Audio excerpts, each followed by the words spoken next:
In order to meet the stringent Euro 6 emission requirements, DAF use a combination of SCR, which is AdBlue, along with an active soot filter.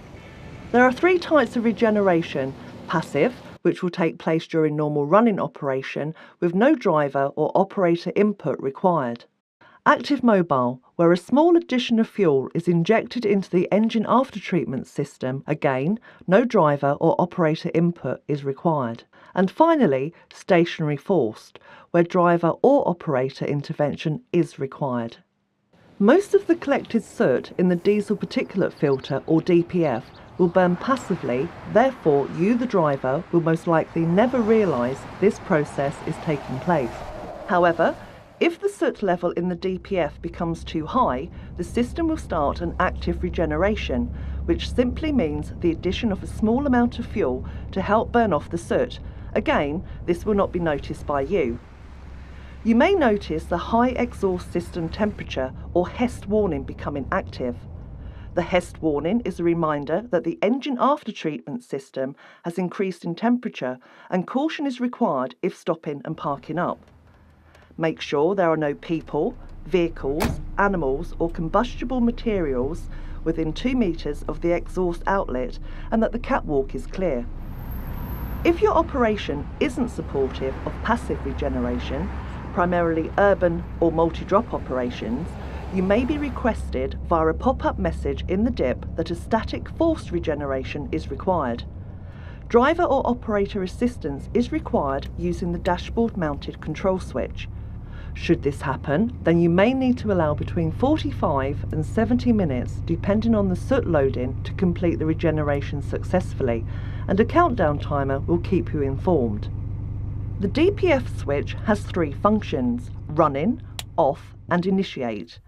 When in the running position and the vehicle is being driven, the system will manage the soot levels automatically and efficiently.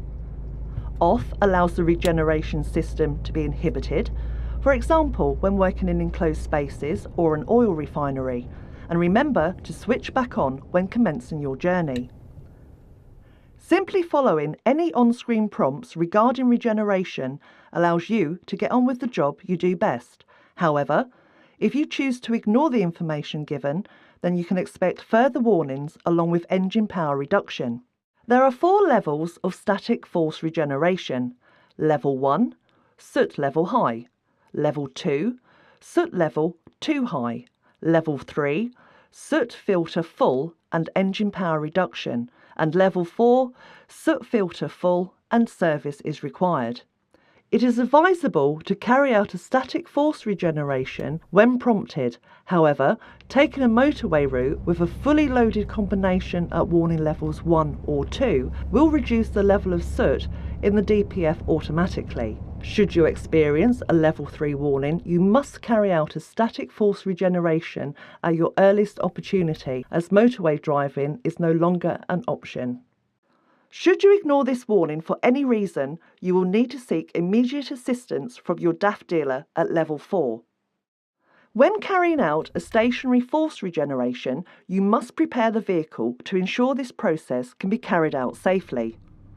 The vehicle is parked in an outside area with a minimum 2-meter clear space around the exhaust diffuser.